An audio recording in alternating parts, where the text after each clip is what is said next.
What is going on out there? It's another beautiful morning in the Dallas-Fort Worth area, and I'm going to make a quick video on my newest e-bike build.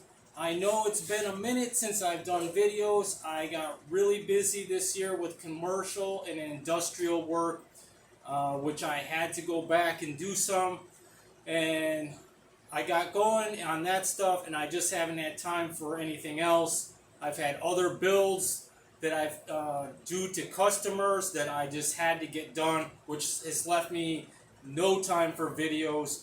A lot of my days start at 3:50 in the morning, and I go work a 10-hour day or more on industrial stuff, and then I come back and I do this for 2 or 3 or 4 more hours, and by then it's time for me to go to bed.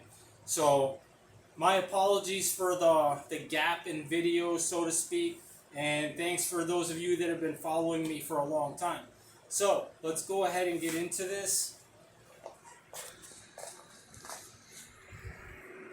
I was not expecting this particular bike to get the attention that it did. And excuse me for my lack of filming room, but as you can see, I've got a full house right now. So, I wanted to do a Taildragger design. The only thing is, I started wondering early on if I could do one.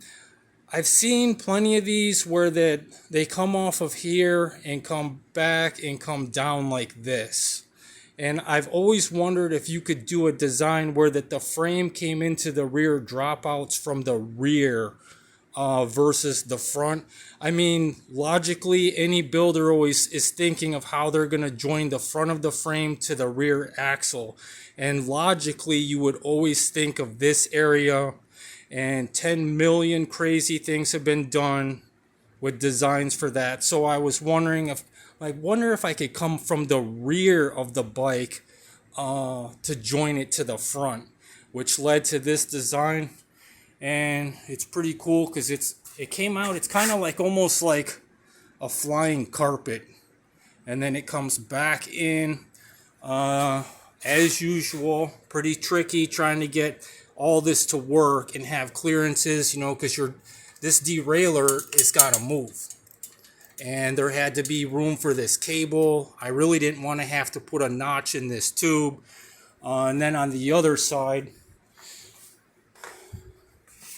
you've got your whole disc brake to deal with. So I had to come up with a dropout design that would come in from the rear, and then cables, because normally you would run these on the seat stay tube, and now there's nothing there. And originally I'm like, well, I wonder if I could run these internally, especially since this is 1.5 inch tubing. And the issue is the brake would be no issue because I could do hydraulic, but with the electric for the motor, there's actually about 12 or 13 wires in here. And while my skills at wiring have grown a lot, I don't feel confident enough to splice this wire and lengthen it. So for right now, they're running direct off of there, right up under the seat pan. And while I'm over here, there's a lot of people that message me on, what do you do to mount your batteries?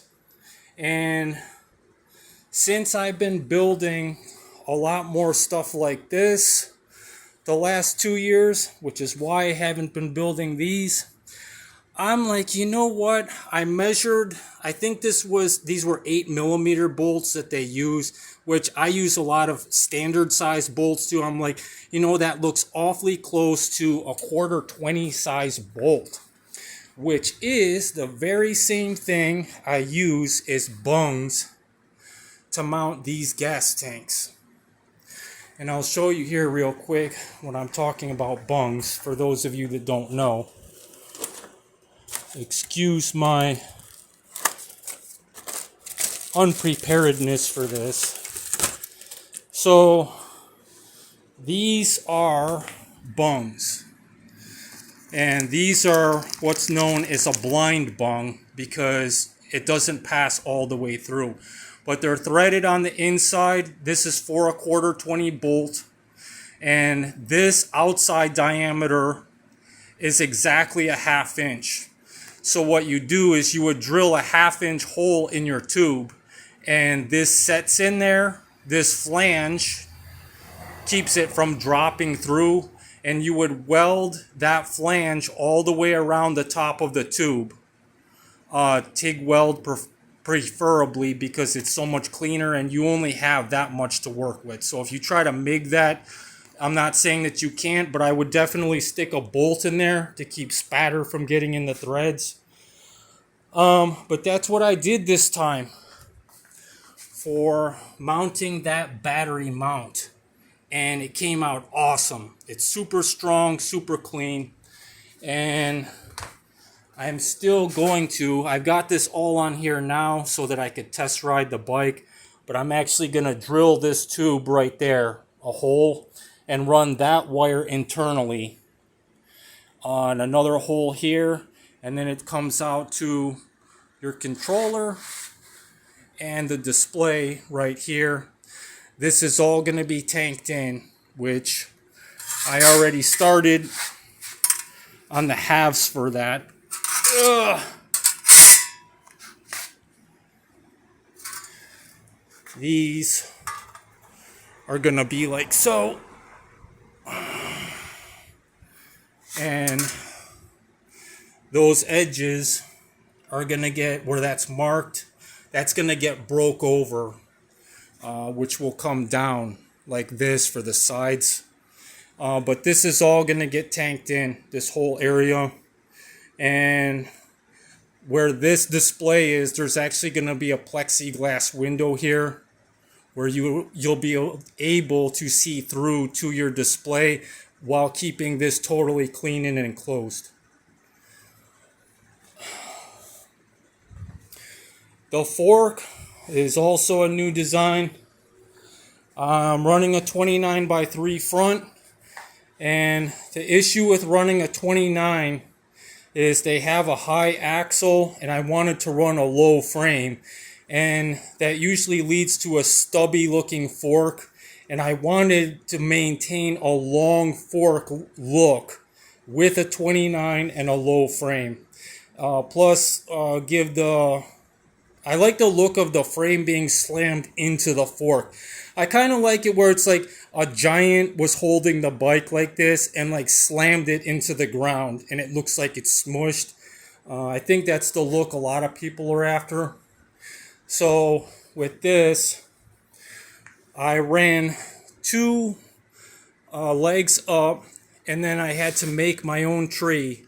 And what the illusion was is where your normal fork, traditional fork, would end right about the top of the top bearing. It's extended past that. And the mounting point for the steering stem is below the top of that. Which, of course, I had to make everything to make this happen. The upper triple tree is all mine. Which, one of the benefits of that was it allowed me to put the headlight mounting point right in the triple tree. Normally you would have your tree, and then later you're like, oh, how the hell are we going to mount this headlight? And this time I had the foresight to put it right in the tree. And this is my second one of these headlights. You can find them on eBay. It's a motorcycle headlight, all aluminum. And I actually have one already on that bike, and I liked it so much that I got another one for this. This bike is going to be running a 52 volt battery with Tesla cells, and it's a 30 amp controller. I volt tested, I should say, the battery and did the math with the 30 amp controller, and it comes out to I believe it was 1440 watts. It's a good 32 mile per hour bike, and it would be faster, but these big wheels and tires, you only get so much speed, which this is going to be a show bike for me. That's my hot rod. It's almost a 50 mile per hour bike. So, you know, this was all about looks. It's probably just going to be ridden a little bit around town, and then it'll be doing the shows. And of course, my integrated seats, which this is all getting upholstery and leather. So there you go, guys. Thanks for the support again. I'll keep you updated once this is painted and done.